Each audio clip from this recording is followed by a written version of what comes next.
Halo teman-teman semua, selamat pagi, selamat siang, selamat malam, tergantung kapan Anda menonton tayangan ini. Ya, kita jumpa dalam pertemuan ketujuh mata kuliah manajemen, yaitu desain organisasi. Yuk, langsung kita simak aja pelajaran kita pada hari ini.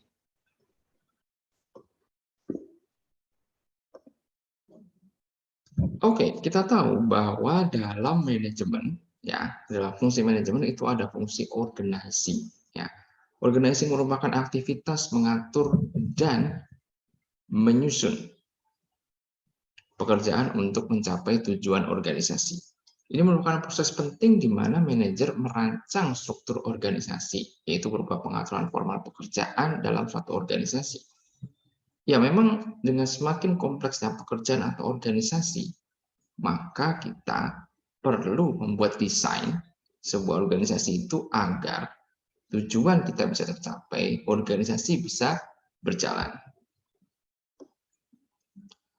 Ada beberapa macam tujuan organisasi atau pengorganisasian.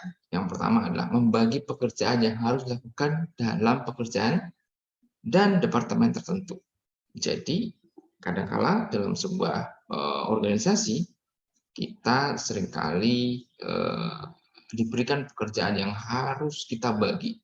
Karena tidak bisa kita kerjakan sendiri. Kita memiliki banyak staf, kita memiliki banyak personel, dan kita harus membaginya secara baik gitu ya, agar tujuan kita bisa tercapai. Yang kedua adalah mengoordinasikan beragam tugas organisasi.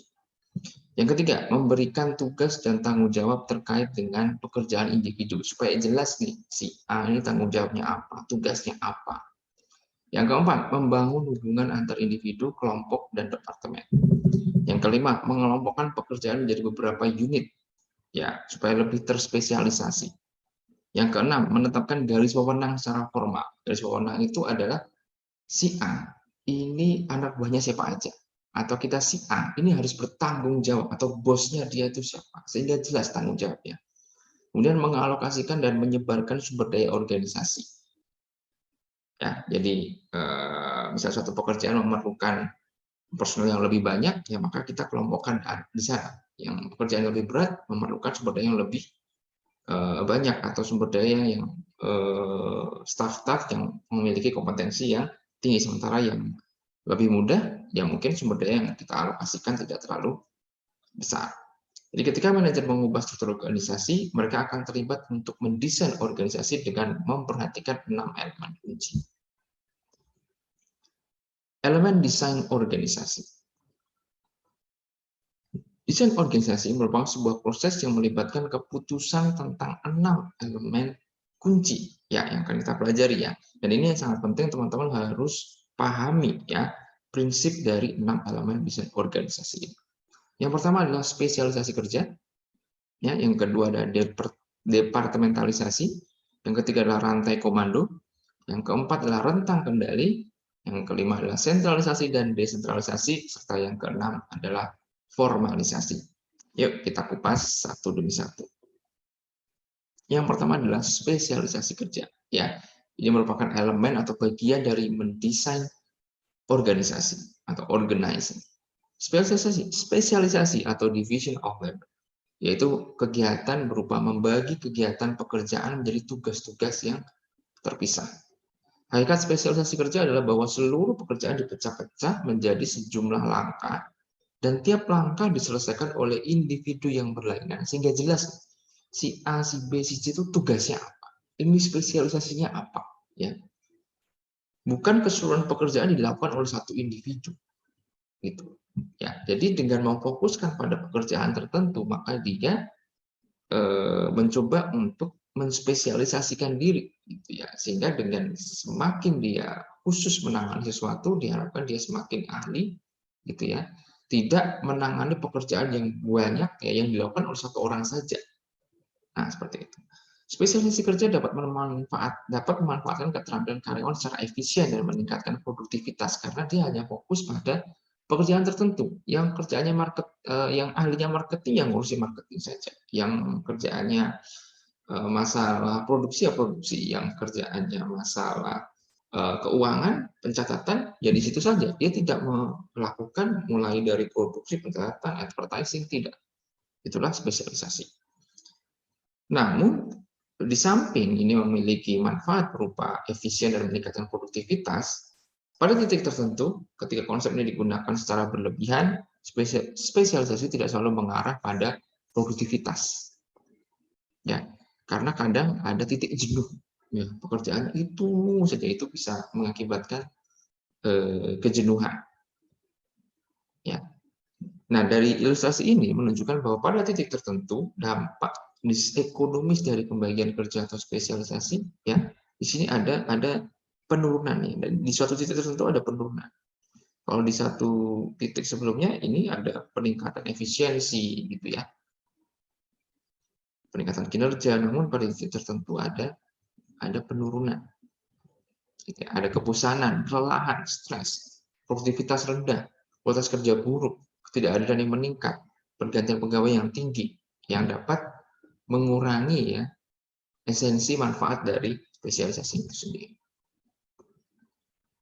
Oke. Nah, bagaimana cara mengatasinya? Makanya kadang dalam organisasi, misalnya teman-teman sebagai pegawai negeri gitu ya, itu dilakukan perlu ada penyegaran, ada mutasi, ya. Perlu dilakukan penyegaran agar seseorang itu tidak terjebak dalam satu rutinitas terus-menerus dalam jangka waktu yang terlalu panjang. Karena akibatnya dari riset itu seperti ini, ada akibat yang kurang baik, ada efek negatifnya juga. Nah, ini contoh spesialisasi, misalnya KFC menggunakan spesialisasi untuk membuat dan mengirim produknya ke pelanggan secara efisien dan cepat. Ada yang bertugas, misalnya kita drive-thru ya, menerima pesanan, menerima pembayaran, ada yang masak, dan lain sebagainya. Yang kedua adalah departementalisasi. Setelah pekerjaan dibagi-bagi melalui spesialisasi kerja, dilakukan pengelompokan pekerjaan sehingga tugas yang sama atau mirip dapat dikoordinasikan. Dasar yang digunakan untuk pengelompokan ini disebut departementalisasi. Ya, tentunya membagi spesialisasi yang orang-orang yang mengurusi keuangan ya di bagian keuangan. Orang-orang yang mengurusi pemasaran ya di bagian pemasaran. Seperti itu. Dengan semakin besar lingkup pekerjaan organisasi akan semakin beragam jenis departementalisasinya, ya kan? Contoh kalau teman-teman di mahasiswa yang ada BEM aja ada banyak departemen, ya. Organisasi yang besar cenderung menggunakan kombinasi beberapa atau semua jenis departementalisasi. Dan populer lainnya adalah penggunaan tim, misalnya tim lintas fungsi, karena pekerjaan menjadi semakin kompleks dan keterampilan yang beragam diperlukan untuk menyelesaikan pekerjaan. Jadi kadang-kala dalam suatu tim itu kadang diperlukan tim lintas fungsi. Misalnya dalam sebuah kabinet, kan ada Kementerian Perdagangan, Keuangan, Kementerian Koordinator Kementerian Perindustrian misalnya gitu. Kadang dalam mengatasi suatu masalah tertentu gitu ya, itu diperlukan suatu tim lintas fungsi, ya kan? Misalnya dalam penanganan COVID. Penanganan COVID itu tidak hanya dari segi atau dari sisi kesehatan saja, tetapi juga di situ diperlukan bagaimana dari Kementerian Keuangan, bagaimana untuk mensupport keuangan. Kemudian dari sisi perdagangan untuk mengatur perdagangan perindustrian bagaimana gitu ya, supaya ini bisa berjalan efektif. Bentuk umum departementalisasi yang sering digunakan itu ada beragam bentuknya. Ada functional departmentalization atau departementalisasi fungsional. Ada yang berdasarkan geographical, letak geografis, ada yang berdasarkan produk, ada yang berdasarkan proses, ada yang berdasarkan customer. Kita lihat contohnya ya. Kalau berdasarkan fungsi, nah pengelompokan fungsi, ya departementalisasi atau pembentukan departemen itu misalnya kayak ya bagian engineering yang di sini ya, engineering, kemudian ada accounting, ada manufacturing, ada bagian sumber daya manusia, ada bagian pembelian. Seperti jadi berdasarkan fungsi. Ada keuntungan, ada kerugiannya dari bentuk ini. Keuntungannya adalah dia mampu mengelompokkan departemen itu memang berdasarkan spesialisasinya, ya keahlian yang spesifik. Ya. bagian engineering, accounting, manufacturing, dan lain sebagainya. Di sini ada koordinasi yang baik dalam satu fungsi, ada pendalaman spesialisasi, jadi efisien. Namun ada juga kerugian. Ya, kadang-kala kalau fungsi itu hanya mementingkan fungsinya, dia accounting hanya memikirkan accounting saja, dia tidak perlu memikirkan. Kadang ego sektoral itu muncul karena saya tidak mau tahu dengan urusan human resource, dengan manufacturing, pokoknya saya accounting ya accounting. Jadi pandangannya menjadi terbatas. Jadi dia itu memikirkan dirinya sendiri, bagiannya sendiri. Seperti itu. Ini salah satu kerugian bentuk departementalisasi berdasarkan fungsi. Lalu kalau berdasarkan geografis, ya, nah itu organisasi dipecah menjadi berdasarkan letak geografisnya. Misalnya bagian Indonesia Barat, Tengah, Indonesia Timur. Seperti itu. Karena mungkin ada pemikiran bahwa di tiap daerah itu punya karakteristik yang berbeda, sehingga pendekatannya itu pun berbeda. Kayak beberapa perusahaan ada bagian atau divisi Asia, divisi Afrika, divisi Eropa, divisi Amerika Utara, Amerika Selatan, itu pun kadang berbeda. Ya. Di sini ada keuntungan, yaitu mampu melayani kebutuhan geografis yang unik, yang tidak sama antara satu sama lain. Gitu ya, lebih efektif, lebih efisien. Tapi kadang ada kerugiannya, yaitu apa? Ada duplikasi fungsi. Karena misalnya gini, di daerah barat sama daerah selatan misalnya gitu ya, masing-masing ini di bawahnya ini terdiri dari, di sini ada fungsi akuntansinya sendiri, fungsi pemasaran sendiri, fungsi produksi sendiri. Di sini juga ada pemasaran, produksi sendiri, ya, akuntansi sendiri. Di sini juga ada. Sehingga masing-masing geografis itu punya divisi fungsinya sendiri-sendiri. Ya, jadi seperti ini. Di masing-masing daerah ada ini. Ya, kalau ini mungkin seluruh daerah dipegang oleh ini semua ya. Engineering-nya ya cuma satu bagian untuk melayani semua. Tapi ini kelemahannya adalah tidak bisa menyesuaikan dengan karakteristik per daerah geografis. Nah, kalau yang ini bisa, cuman ini ada duplikasi yang seperti ini di tiap daerah, di masing-masing regional. Nah, itu seperti terjadi pemborosan sumber daya, gitu ya. Kemudian ini juga menimbulkan perasaan terisolasi dari area geografis lainnya, karena memang hanya memikirkan di daerahnya saja. Kemudian berdasarkan lini produk. Nah, kadang perusahaan itu punya berbagai macam produk, ya, sehingga organisasinya itu dipecah berdasarkan lini produknya. Contoh, misalnya kayak Apple ya. Apple ada divisi MacBook-nya, ada divisi iPhone-nya, seperti itu misalnya. Ya. Jadi divisi laptop ya punya pemasaran sendiri, punya produksi sendiri, punya bagian finance sendiri. Divisi iPhone punya pemasaran sendiri, punya produksi sendiri gitu.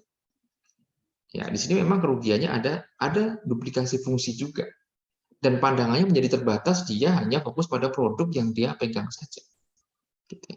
Tapi ada keuntungan di mana kadang produknya itu menjadi lebih dekat dengan konsumennya, karena benar-benar ada divisi khusus ya yang memang dia fokus pada pengembangan produk itu, baik dari pemasarannya, desainnya, keuangannya, itu semua itu memang dirancang khusus untuk produk itu. Ada divisi yang khusus. Gitu ya.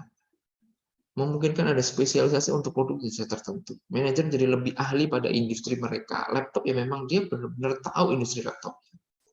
Beda kalau misalnya di sini ya kayak laptop, divisi iPhone gitu ya, pada Apple itu tidak ada pembagian. Pokoknya ya manufacturing itu ya ngurusi produksinya laptop iya, produksinya handphone iya gitu ya.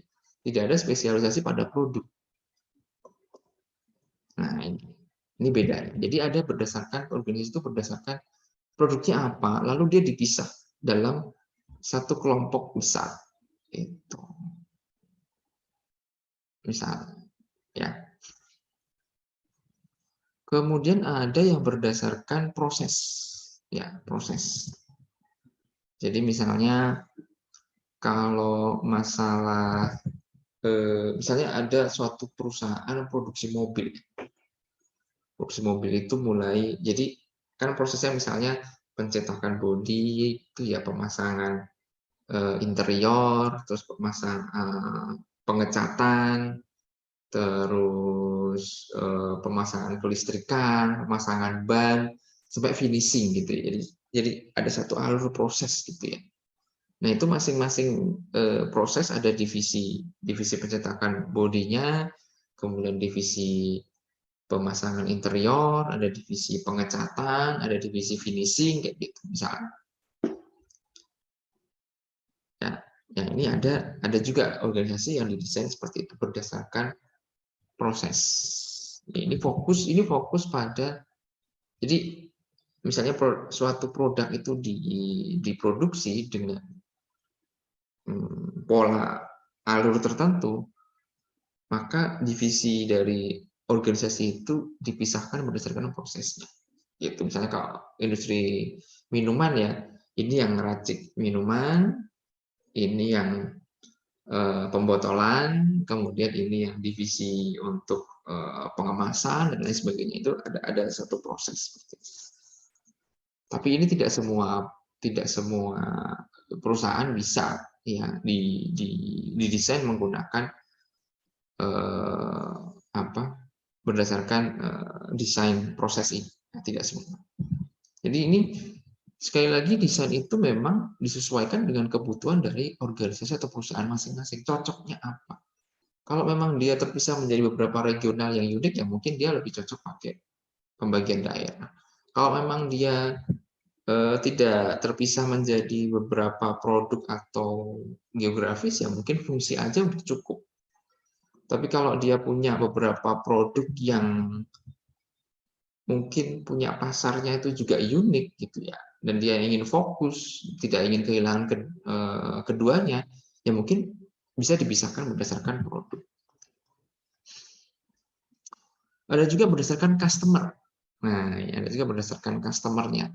Nah, ini kadangkala contoh kayak perusahaan-perusahaan besar, ya, nah itu ada tuh pembagian berdasarkan customer, karena mungkin gini, dia punya ada divisi, ya. Pembagian divisinya itu pertama adalah divisi untuk konsumen retail atau konsumen kecil, ada konsumen besar, ada konsumen pemerintah. Nah, kadangkala ada pembagian sebuah divisi organisasi yang memfokuskan pada, bukan, kalau tadi kan produk ya, yang pertama tadi pernah ada produk ya. Jadi dia punya produknya apa, kemudian dibagi divisinya itu berdasarkan produk ini, divisi laptop, ini divisi handphone gitu misalnya. Nah, kalau ini adalah ini divisi konsumen kecil, divisi konsumen besar, di divisi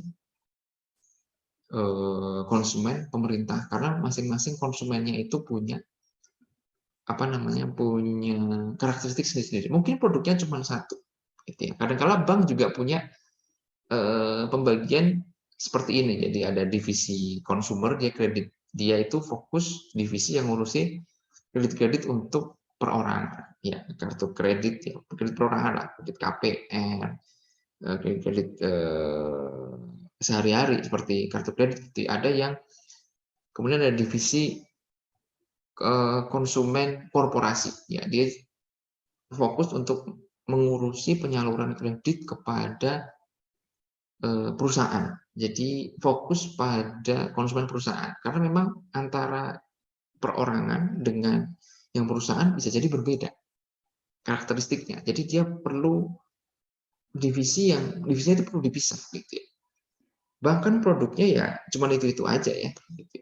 Tidak yang terlalu, tidak kayak handphone, laptop apa gitu kan ya. Produknya dia adalah produk keuangan gitu. Tapi dengan memisahkan, oh ini ada divisi yang fokus untuk konsumen, ya. Promo-promonya, bunganya, atau cara pendekatannya kan berbeda dengan korporasi. Misalnya. Dia ngurusi konsumen perusahaan. Ada juga tentang di pemerintah. Nah, itu juga mungkin akan berbeda. Nah, di sini fokusnya adalah perusahaan mampu melayani pelanggan ya dengan spesialisasi yang khusus. Itu. Jadi fokusnya adalah produk berdasarkan pelanggannya. Gitu ya. Tapi ini bisa juga terjadi di duplikasi fungsi, sehingga itu menimbulkan kelemahan. Jadi di sini juga ada bagian finance-nya sendiri, misalnya kita ada bagian promonya sendiri, ada bagian human resource sendiri, di sini juga ada, di sini juga ada. Jadi kayak ada mungkin di duplikasi fungsi. Tapi ini adalah satu skema yang bisa diambil oleh organisasi, tergantung nanti organisasi itu mau pakai yang mana, tergantung kebutuhannya tentunya. Yang ketiga, rantai komando. Nah, ini merupakan garis pemenang yang tidak terputus, yang terentang dari puncak organisasi sampai level terbawah, yang memperjelas siapa melapor kepada siapa. Ini saya itu bosnya siapa, saya itu anak buahnya siapa. Sehingga saya harus melapor ke siapa itu jelas. Kalau saya sebagai bos, saya harus nyuruh siapa itu jelas. Itu adalah rantai komando. Gitu. Ya, rantai komando. Ada 3 konsep yang perlu dipahami tentang rantai komando, yaitu kewenangan atau authority, ada tanggung jawab atau responsibility, dan ada kesatuan komando. Ya, dalam organisasi ya ada rantai yang menjelaskan di situ tentang kewenangan. Ya. Siapa berwenang untuk apa? Ya. Karena wewenang dari tiap posisi itu berbeda-beda. Ya, seorang presiden director sama manajer sama supervisor ya berbeda-beda. Dia membawai siapa aja berbeda-beda. Dia tanggung jawabnya apa saja berbeda-beda. Nah, itu masuk ke tanggung jawab. Dia tanggung jawabnya apa? Gitu. Siapa yang ada di tanggung jawabnya dia? Karyawan mana yang ada di tanggung jawabnya dia? Gitu misalnya. Dan prinsip unity of command atau kesatuan komando. Bahwa menurut prinsip ini, bahwa seorang staff atau manajer itu harus jelas dia itu melaporkan pekerjaannya kepada siapa. Harus jelas. Jangan sampai ada seorang manajer itu nggak tahu apakah bosnya si A, si B, atau si C, dia harus melapor ke siapa. Itu yang memberi perintah siapa, nanti bingung. Kalau si ini ngasih perintah ke kanan, yang sana ngasih perintah ke kiri, terus kita nggak tahu siapa harus dituruti, malah bingung sendiri. Ini nggak jalan organisasi. Jadi harus jelas dia itu siapa yang harus dipatuhi gitu misalnya, atau dia harus bertanggung jawab pada siapa. Itulah unity of command. Contoh garis komando gini ya. Jadi kan di sini jelas, Chief Executive Officer itu dia mengatur ya, atau memiliki garis kekuasaan ke Vice President, Presiden, dan di sini ada beberapa Vice President, ada Presiden. Presiden di sini ya membawai beberapa Vice President. Nah, gitu ya. Vice President ini membawai beberapa daerah regional, gitu ya. Kepala regional. Kemudian kepala regional membawai beberapa kepala distrik itu misalnya. Ini kan jelas.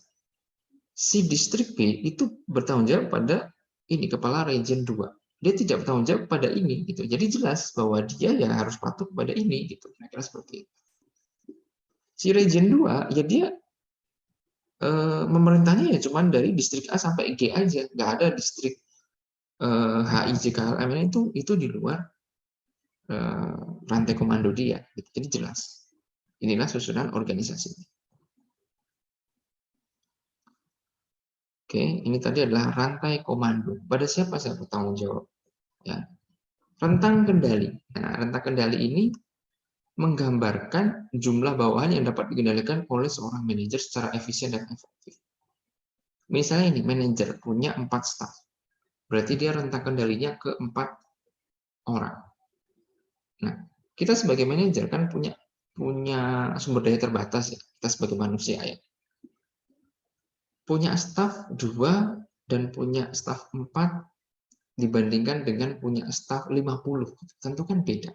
Ya, staff 50 itu dia harus ngurusi 50, mengawasi 50 orang, memerintah dan mengevaluasi menilai 50 orang. Tentu berbeda ketika yang dia tangani hanya 4, hanya 2. Yang darinya lebar, terus dibandingkan sama yang sempit tentu akan berbeda. Itu namanya rentang kendali. Nah, ini misalnya rentang kendali sebuah perusahaan itu ditetapkan 4. Sama rentang kendalinya ditetapkan 8. Kalau ada satu perusahaan dengan 4.096 karyawan, terus dia memiliki rentang kendali maksimum 4, ya, berarti kan satu orang cuma bisa memerintah 4. Maka desain organisasinya itu akan sangat tinggi. Gitu. Ada 7 tingkat kalau di sini. Karena satu orang hanya bisa memerintah 4. 4 ini kalau masing-masing bisa memerintah 4 orang lagi maksimal, kan berarti di sini ada 16. 16 ini kalau memerintah 4 orang lagi ada 64. Jadi sampai 4096 itu akhirnya ada 7 tingkatan. Jadi misalnya ini eselon 1, eselon 2, eselon 3, eselon 4, eselon 5, eselon 6 sampai eselon 7. Itu misalnya ya. Kalau dia bisa dikasih rentang sampai 8, maka lebih ramping lagi karena dia eselon 1, eselon 2, eselon 3, eselon 4, eselon 5, katakanlah seperti itu. Atau katakanlah yang paling bawah ini kita tidak anggap sebagai eselon. Jadi eselon 1, 2, 3, 4, 5, 6, dia sampai eselon 6. Kalau di sini 1, 2, 3, 4, sampai eselon 4 saja. Nah, jadi rentang kendali yang sempit, ya itu bisa mengakibatkan struktur organisasinya itu, birokrasinya itu panjang banget. Tapi kalau lebih lebar, maka birokrasinya bisa tidak terlalu panjang. Nah, menurut Anda, organisasi mana yang lebih efektif? Yang luas atau yang sempit? Tentu ada plus minusnya ya. Rentang kendali yang sempit, ya dia yang di manage itu tidak terlalu banyak, gitu ya, lebih kepegang, tapi menjadikan organisasi itu terlalu gemuk, birokrasinya terlalu panjang. Kadang-kala malah bisa membuat tidak efektif karena jenjangnya itu terlalu tinggi. Gitu. Tapi kalau lebar ya mungkin ada tantangan lebih berat ya, harus memanage banyak orang, tetapi mungkin organisasi itu menjadi lebih efektif karena misal ada sesuatu dilaporkan ke atasan itu cuman hanya beberapa tingkat saja, tidak terlalu tingkatnya terlalu banyak. Ini misalnya direktur ini ya, kemudian di sini kepala bagian, kepala sub bagian, kepala sub bagian, kepala sub bagian, kepala sub bagian, baru pelaksana. Ini misalnya mau ada apa lapor ke sini, lapor ke sini, wah terlalu sampai di sini, kemudian ini memberikan feedback ini ke sini, ke sini, ke sini, ke sini, ke sini, ya ini udah 100 tahun gitu ya, ini nggak nyampe-nyampe. Nah, itu malah tidak efektif karena seperti itu. Nah, rentang kendali ini banyak dipengaruhi oleh beberapa hal, misalnya keahlian dan kemampuan manajer, karakteristik karyawan, keserupaan dan kerumitan tugas, kekuatan budaya organisasi, kedekatan fisik dengan bawahan, standarisasi tugas, dan kecanggihan sistem informasi.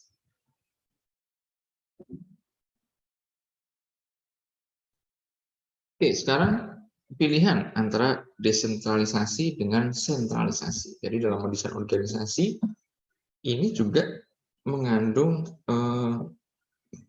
keputusan mengenai apakah ketika nanti organisasi ini berjalan, ketika ada sesuatu yang harus diputuskan, itu apakah harus tersentral di pucuk pimpinan atau bisa keputusan itu diambil atau dibuat pada beberapa manajer-manajer yang tingkat di bawahnya.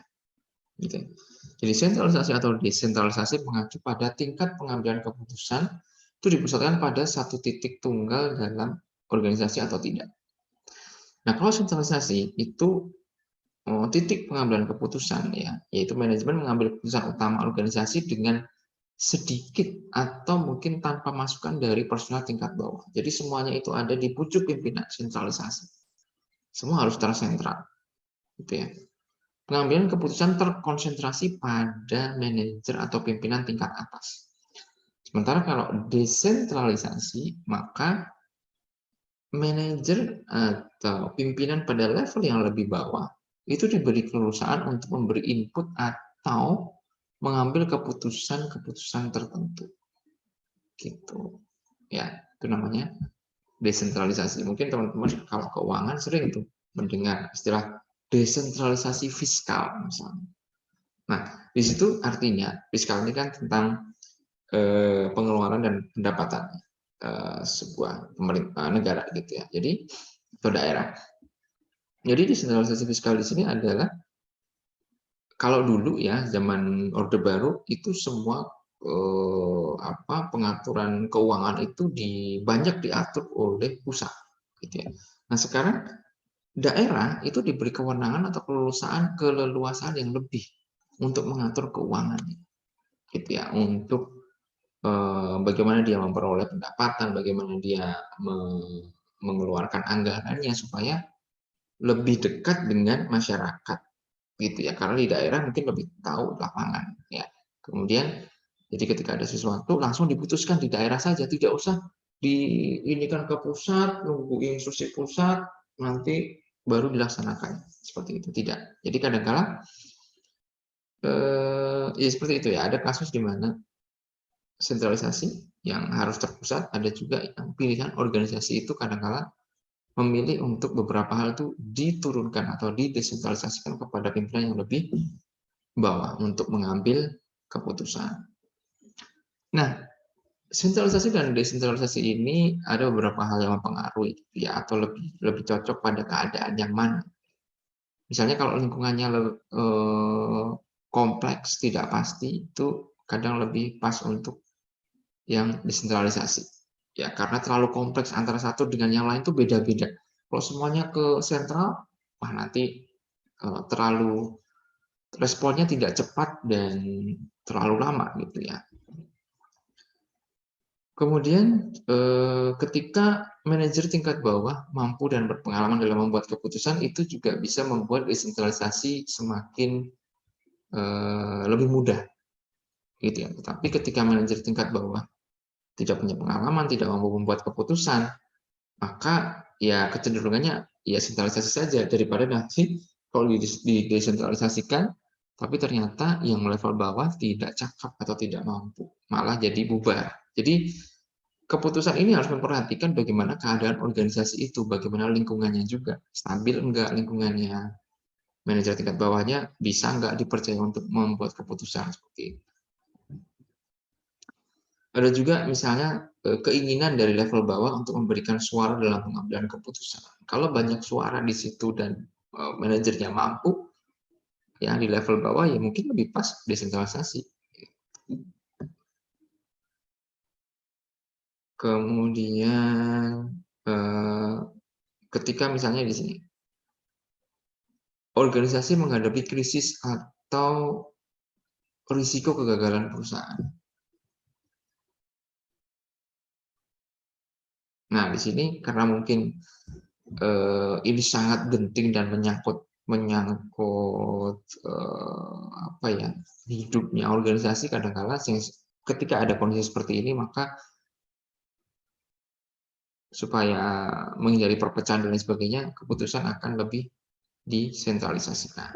Gitu. Ya, dan lain sebagainya ya. Konsep sentralisasi dan desentralisasi ini bisa jadi atau kebanyakan malah sifatnya itu relatif. Jadi tidak ada organisasi yang sepenuhnya sentralisasi atau terdesentralisasi. Kadang-kala jadi mix gitu ya. Karena ada beberapa hal yang diturunkan, tapi ada beberapa hal juga yang tetap di-keep disentralisasi. Nah, jadi tadi hanya menggambarkan konsep, jadi ketika keputusan itu ada beberapa hal yang diturunkan ke bawah, maka berarti di situ ada proses mendesentralisasikan. Gitu ya. Tapi ketika semua keputusan itu dikumpulkan di pimpinan puncak, maka disitulah terjadi yang namanya sentralisasi. Jadi tergantung juga pada organisasi tertentu. Gitu ya. Kalau di Indonesia mungkin beberapa terdesentralisasi, mungkin kalau di negara kayak Korea Utara gitu, itu semuanya mungkin ya sentralisasi banget, karena ya karakteristik organisasi di negara sana kan sangat berbeda ya. Ya, kulturnya berbeda sekali. Mungkin di sana pimpinan negara itu sangat dikultuskan gitu ya, sangat kuat sehingga apa-apa tuh semuanya tersentralisasi. Tidak ada yang namanya keputusan itu mungkin ya sangat kecil sekali untuk diturunkan ke level bawahnya.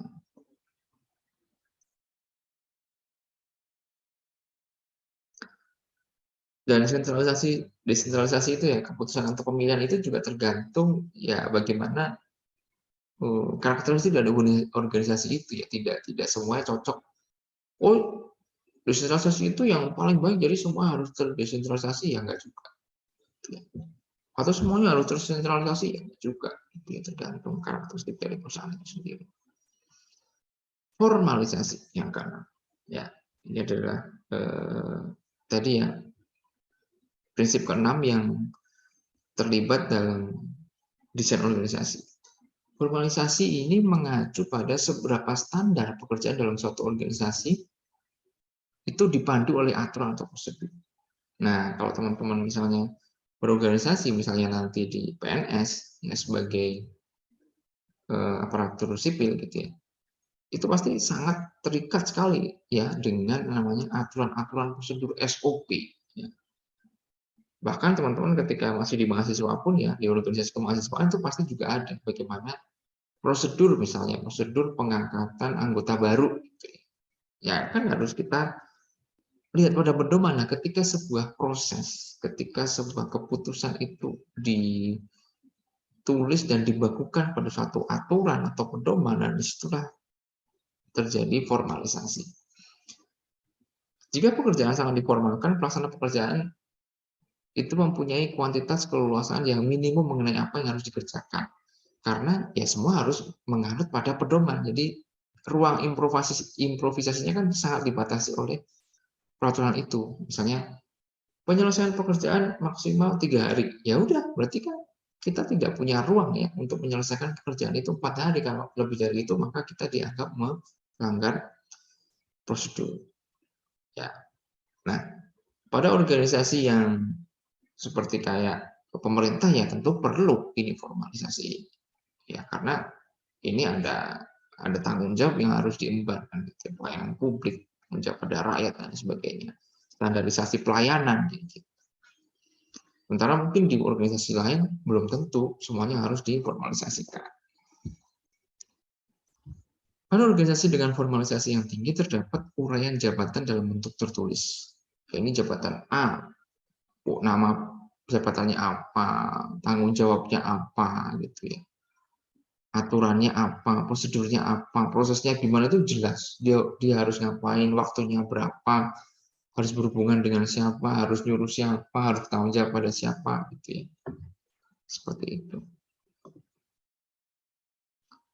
Oke, sekarang kita masuk ke desain struktur organisasi. Nah, desain struktur organisasi itu menurut teori organisasi yang lama ya, sudah maksudnya yang sudah lama dilahirkan itu bisa dibagi menjadi dua, yaitu mekanistik dan organik. Apa perbedaan antara keduanya? Kalau mekanistik itu adalah organisasi yang spesialisasinya tinggi, ya. Jadi bagiannya itu sudah terkelompokkan menjadi spesialisasi yang tinggi. Bagian hukum, bagian finance, bagian pemasaran, bagian produksi kayak gitu. Departementalisasinya itu kaku atau rigid, ya. Jadi ya tidak bisa kayak lintas organisasi, itu nggak bisa. Pokoknya kamu di departemen A yang ngurusinya A, urusannya nggak sama yang lain-lain gitu. Mungkin seperti itu. Rantai perintahnya jelas, ini tanggung jawab pada siapa itu jelas. Rentang kendali yang sempit. Jadi satu orang mungkin hanya bisa mengordinir beberapa orang saja, atau stafnya itu terbatas berapa orang aja, sempit. Kemudian lebih sentralisasi dan formalisasinya itu tinggi, lebih tersentral dan formalitasnya itu tinggi. Kalau organik itu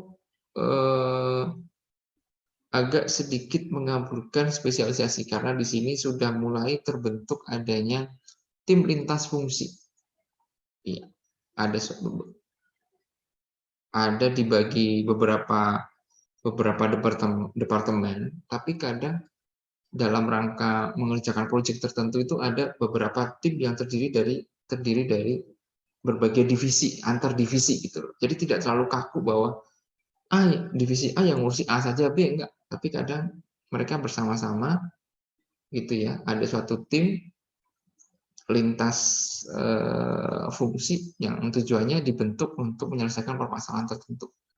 Gitu. Jadi bosnya itu tidak hanya kepala divisinya, tapi kadang juga dari divisi lain karena memang ada satu tim lintas divisi kayak gitu.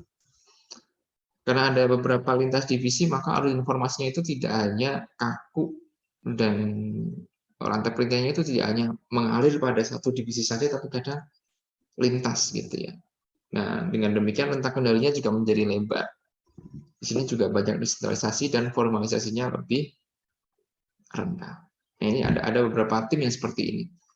Nah, mekanistik ini biasanya ada pada lingkungan yang sangat stabil, sangat formal, yaitu misalnya di organisasi pemerintahan. Kalau organik ini biasanya ada di tim-tim atau organisasi kayak startup gitu ya, yang lebih lintas fungsi dan lebih fleksibel, tidak terlalu kaku. Gitu.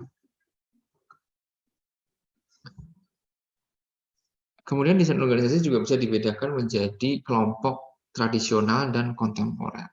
Nah, tradisional ini terdiri dari bentuk sederhana, fungsional, dan divisional. Kalau kontemporer itu yang kekinian intinya ya, istilahnya kontemporer itu kekinian. Ada organisasi bentuk tim, ada bentuk matriks dan proyek, ada organisasi tanpa batas, ada organisasi pembelajaran atau pembelajar atau learning organization. Nah, kalau strukturnya sederhana itu tidak sedikit sekali formalisasi, departementalisasinya juga rendah, artinya tidak terlalu tersusun, terformalkan menjadi divisi-divisi gitu. Pokoknya sederhana aja misalnya gitu. Terdiri dari misalnya pimpinan, anggota, udah gitu doang. Tidak ada departemen-departemen, itu namanya juga struktur sederhana. Lalu ada berdasarkan fungsi, kayak tadi ya, fungsi itu ini hukum, bagian sumber daya manusia, bagian keuangan, bagian produksi, gitu. Atau struktur divisi, kayak divisi tadi ada divisi berdasarkan produknya, divisi berdasarkan daerah, divisi berdasarkan konsumennya itu siapa, apakah konsumen individu, korporasi, atau pemerintah kayak gitu.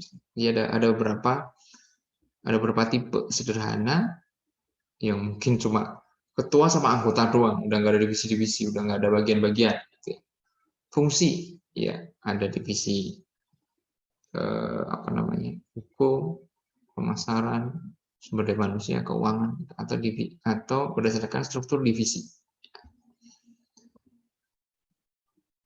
Ada beberapa kekuatan dan kelemahan. Kalau strukturnya itu simple, ya keuntungannya ya dia cepat. Nyusun organisasinya itu cepat. Jadi punya kelompok, ketuanya siapa? Udah selesai. Gitu ya, karena nggak ada divisi-divisi, nggak ada spesialisasi, udah nggak ada pengaturan prosedur apa, mungkin nggak ada. Cepat, fleksibel, tidak mahal, ya. Kemudian kalau kelemahannya, ya kalau organisasi semakin tumbuh semakin besar ya nggak cocok kalau tidak dibikin divisi, tidak dibikin spesialisasi, ya nanti menjadi tidak efektif ya, gitu. Karena dia sangat terpusat pada ketua apa-apa, maka di sini cukup berisiko karena ketergantungan pada satu orang tertentu, misalnya pada ketuanya, gitu ya. Kalau fungsi ya dia lebih hemat karena lebih efisien karena lebih terspesialisasi, gitu ya, lebih efisien, lebih cepat kerjanya karena dia fokus pada pekerjaan tertentu, gitu ya. Terus karyawan itu juga dikelompokkan menurut spesialisasinya, jadi ya dia semakin berkembang aja di dalam spesialisasinya itu, gitu. Jadi pekerjaannya lebih cepat. Tapi ada juga kelemahan, gitu. Kadangkala kalau kalau berdasarkan fungsi itu terlalu fokus dengan fungsinya dia. Pokoknya saya ngurus pemasaran, masa bodoh dengan produksi, masa bodoh dengan apa yang penting pemasaran nomor satu, gitu. Itu kelemahan. Berdasarkan divisi, Ya, dia bisa fokus pada produk tertentu kalau udah sama produk, pada geografis tertentu atau pada konsumen tertentu. Itu salah satu atau beberapa kekuatannya. Tapi kelemahannya juga ada, yaitu kadang ada duplikasi fungsi karena di divisi laptop itu ada SDM, ada finance, ada pemasaran. Di divisi handphone ada finance, ada hukum, ada pemasaran. Jadi kayak terduplikasi gitu. Meskipun tujuannya baik, yaitu ya biar dia fokus pada produknya itu. Tapi kayak ada beberapa duplikasi gitu ya. Jadinya nggak efisien. Nah, sekarang yang kontemporer atau kekinian, yang cenderung menyesuaikan perkembangan zaman, menyesuaikan dengan tuntutan saat ini. Gitu ya. Struktur tim. Nah, tim ini apa namanya? Jadi kadang karena misalnya sudah ada organisasi itu berdasarkan divisi gitu misalnya, atau berdasarkan fungsinya ya, ada fungsi pemasaran, ada fungsi produksi, hukum, sumber daya manusia misalnya gitu ya. Tapi kemudian dibentuk tim lintas fungsi gitu ya, untuk menyelesaikan suatu masalah. Ya, timnya itu kadang temporer ya. Tapi perlu karena masalahnya ini menyangkut banyak hal, jadi harus dibikin lintas fungsi ya. Jadi ada sebagian anggota dari pemasaran, ada sebagian anggota dari hukum, ada sebagian anggota dari SDM, supaya dia saling bertukar pikiran, mengemukakan pendapatnya gitu ya, dari sisi pandangan SDM kayak gini, hukum kayak gini, supaya nanti ketika menghadapi masalah, tim ini mampu memberikan solusi yang lebih komprehensif karena memandang dari banyak hal. Tidak terkotak-kotak pada divisi atau fungsi-fungsi tertentu. Jadi lebih fleksibel gitu ya. Nah, ini contoh kalau yang kedua adalah matriks dan proyek. Jadi ini berdasarkan fungsi gitu ya. Ada fungsi riset, fungsi marketing, customer service, fungsi human resource gitu ya. Nah, tapi kemudian dari masing-masing fungsi ini kemudian dikelompokkan lagi berdasarkan produk gitu ya. Produk satu. Ya, ini ada anggota yang diambil dari R&D, ada anggota yang diambil dari marketing, ada dari customer service, ada HR gitu ya, produk 2, produk 3 dan sebagainya. Ini namanya organisasi matriks. Jadi ada fungsi di sini ada berdasarkan produk gitu ya, ada berdasarkan produk. Tapi semuanya bekerja secara lintas. Jadi tidak terkotak-kotak berdasarkan dia adalah bagian R&D, dia marketing, enggak, tapi sebagian dari anggota R&D ini masuk di tim produk. Jadi R&D ini ada bosnya, bos R&D punya karyawan misalnya R&D 1, 2, 3 gitu ya. Nah, masing-masing ini dipecah-pecah ke beberapa produk dan masing-masing produk ini punya manajer juga, manajer produk satu gitu. Jadi satu orang bisa punya 2 bos ya. Bos fungsi berdasarkan R&D, bos dalam pengembangan produk, dia ada bos produknya. Itu namanya organisasi matrik. Itu ya. Jadi menggabungkan fungsi dengan produk yang bekerja secara lintas fungsi, secara berkesinambungan. Jadi tidak kalau mungkin tadi organisasi bentuk divisi produk ya, divisi produk itu memang benar-benar terpisah ya. Produk laptop ya tidak banyak berhubungan dengan divisi handphone, pokoknya dia fokus ke laptop aja, ini divisi laptop dah, meskipun dia ada bagian finance, ada bagian R&D gitu ya. Kalau di sini ini ada bagian fungsi, kemudian dia masing-masing anggota R&D, marketing, customer service ini tergabung juga dengan grup, namanya grup produk satu untuk pengembangan produk satu. Tapi ini bekerja lintas fungsi, jadi saling berhubungan satu sama lain. Ada organisasi dengan struktur tanpa batas. Ya ini virtual gitu ya, lintas organisasi, lintas negara gitu ya, lintas fungsi, lintas divisi, pokoknya gitu ya. Jadi seperti tidak ada batasnya, tidak terkotak-kotak berdasarkan regional tertentu, berdasarkan fungsi tertentu, tidak, atau berdasarkan produk tertentu, enggak, tapi tanpa batas. Jadi multi ini ya, multi bagian. Jadi sebuah organisasi yang dia menghapus batas-batas regional, fungsi, produk gitu ya. Yang kadang ini memang zaman sekarang ya pada perusahaan-perusahaan besar ini sudah seperti ini gitu ya. Microsoft itu di Amerika itu punya jejaring di berbagai dunia, untuk programming itu ada di India itu misalnya. Kemudian untuk marketing ada di mana dan lain sebagainya. Dan itu bekerja kayak ya lintas negara, lintas fungsi, lintas semuanya itu. Zaman sekarang ya itu namanya struktur tanpa batas. Ini sebenarnya hanya istilah ya, sebuah organisasi yang menggunakan desain struktur virtual atau jaringan yang lintas batas gitu intinya. Organisasi pembelajaran. Nah, di sini adalah sebuah organisasi yang terus belajar. Arti sebenarnya sebuah organisasi yang dirancang agar anggota-anggotanya itu bisa terus belajar, beradaptasi, dan berubah melalui praktik manajemen pengetahuan oleh karyawan. Jadi kadang-kadang gini, misalnya sebuah klub sepak bola gitu ya, kan pelatihnya ganti-ganti ya.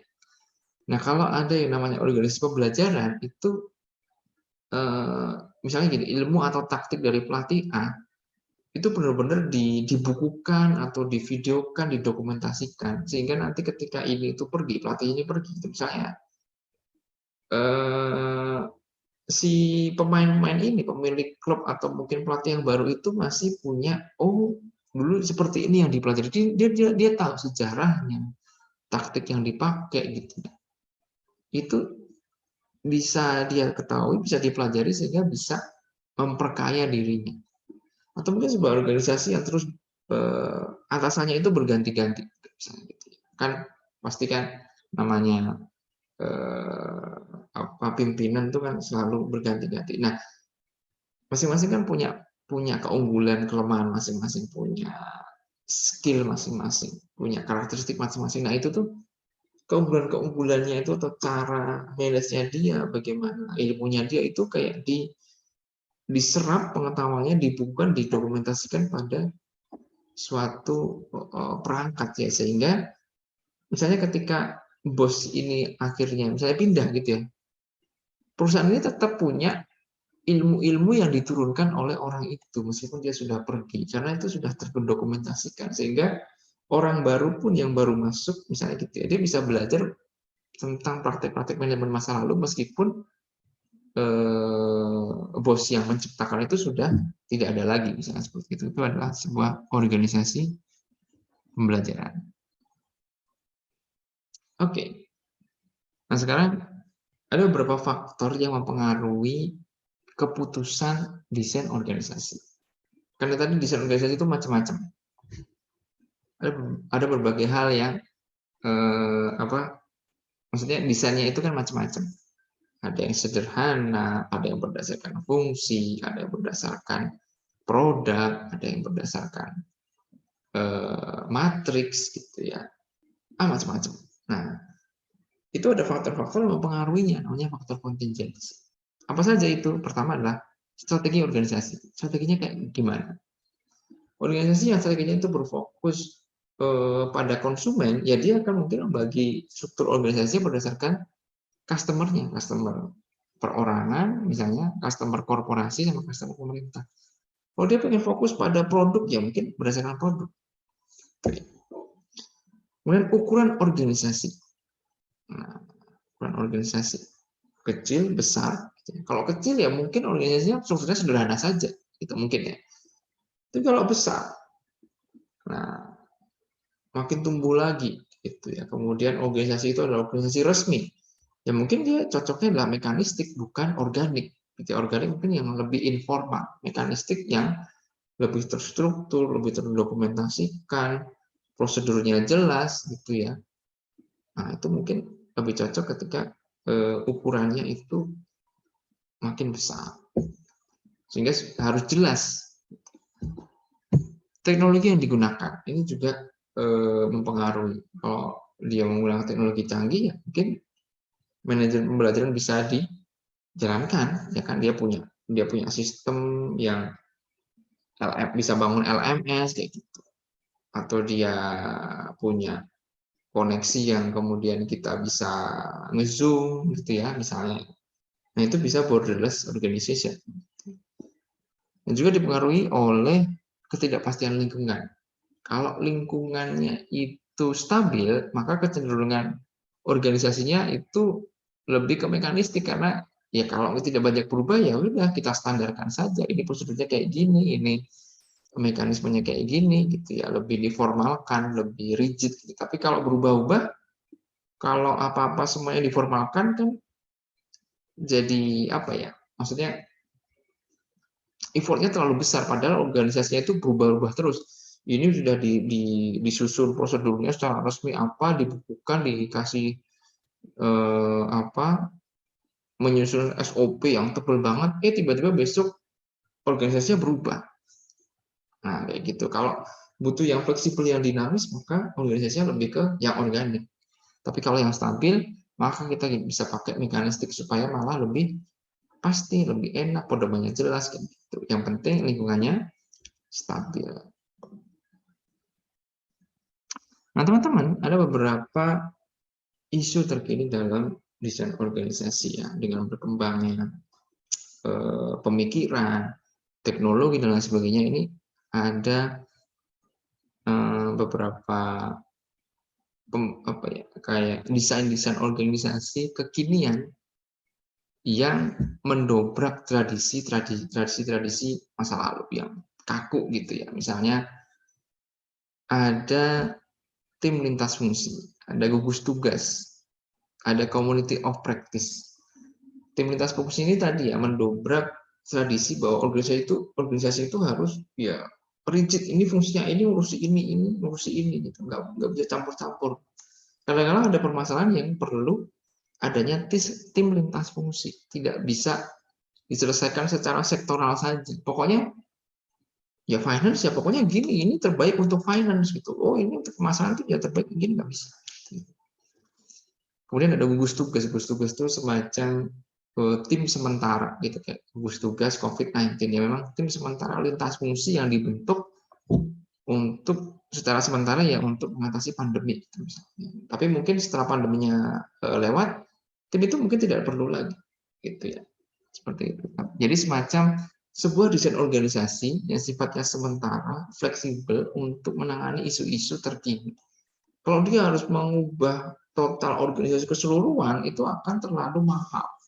Kan gitu ya, effortnya terlalu gede, maka dibuat sebuah gugus tugas. Komunitas praktik, ini sebuah komunitas yang dia sharing-sharing gitu ya tentang sebuah praktik pengalaman supaya menjadi pembelajaran bagi orang-orang yang selanjutnya. Kemudian juga inovasi terbuka atau open innovation, kemitraan strategis dengan organisasi yang di luar gitu ya. Jadi kadang-kadang organisasi perlu, kadang perusahaan ya, kadang kan perlu kerjasama dengan perusahaan lain, kolaborasi, collab kayak gitu ya, kayak youtuber itu kan supaya dia sama-sama bisa menaikkan rating itu kan ya, dia coba collab dengan orang lain ya, sama-sama menguntungkan intinya gitulah, itu namanya kolaborasi eksternal. Daripada dia bikin konten tanpa kolaborasi yang akhirnya malah menjadi membosankan, akhirnya collab sama ini biar lebih cuan, biar lebih ngehits gitu ya, misalnya. Kemudian ada beberapa pengaturan kerja yang fleksibel zaman sekarang ya, apalagi setelah adanya pandemi ya, ternyata bisa bekerja itu dari mana saja, rapat dari mana saja bisa, ya kan? Mau kita dari rumah, mau dari kafe, mau dari, ternyata nggak selalu semuanya itu harus dilakukan di kantor dalam satu tempat, ya. Jadi muncullah istilah telecommuting, ya bekerja dari mana saja. Kemudian semakin hari dengan ya semakin padat penduduk, tuntutan pekerjaan yang semakin tinggi, macet di mana-mana, gitu ya. Ada kondisi psikologis yang semakin berat juga ya karena tentang pekerjaan. Membuat ada berbagai kebijakan-kebijakan dalam pengaturan kerja yang lebih fleksibel. Kemudian sekarang itu populer flex time. Jadi jam masuk sama jam pulangnya itu lebih bersifat fleksibel. Kalau dulu kan kaku, pokoknya masuk misal PNS ya, masuk setengah 8 pulang jam 5 titik. Ya. Nah sekarang di Kemenku ini mencoba untuk supaya dia tidak kehilangan momen misalnya mengantar anak atau ada urusan-urusan rumah, mungkin dia dimutasi gitu ke tempat yang jauh, dia perlu transport yang lama seperti itu ya, maka dibuat suatu mekanisme flex time. Ya, misalnya, wah kalau saya masuk jam setengah 8 misalnya, itu saya harus bangun jam 4 pagi dan itu kadang kan secara pola hidup kadang kan jadi nggak sehat ya, jam 4 pagi harus sudah berangkat ke kantor nih, kereta apa untuk demi mengejar setengah 8 sampai di kantor. Nah dengan adanya flexi time, jadi oke, bisa masuknya bisa geser ke jam setengah 9, tapi nanti pulangnya juga harus nambah di sorenya kayak gitu. Jadi pengaturan flex time itu ya itu sudah ada di Kemenq yang diharapkan mampu ya tadi supaya kehidupan pegawai itu tidak lebih sehat lah polanya gitu ya, tidak terlalu kaku pada jam kerjanya. Seperti itu beberapa hal-hal teman-teman nanti bisa dibaca mengenai isu-isu terkini ya, ada kolaborasi internal, kemudian kolaborasi eksternal gitu ya, yang mana ini adalah inovasi-inovasi masa kini gitu ya dalam sebuah organisasi supaya organisasi itu mampu lebih agile, mampu lebih lincah ya dalam menyelesaikan masalah-masalah yang terkini. Oke, itu tadi beberapa hal pelajaran mengenai desain organisasi. Ya, semoga ini bisa menambah pengetahuan teman-teman dan juga membantu pemahaman teman-teman tentang desain organisasi. Itu aja dari saya. Terima kasih untuk perhatiannya. Mohon maaf apabila ada kesalahan. Kita jumpa lagi di kesempatan berikutnya. Saya Riwaydi pamit. Assalamualaikum warahmatullahi wabarakatuh. Sampai jumpa teman-teman.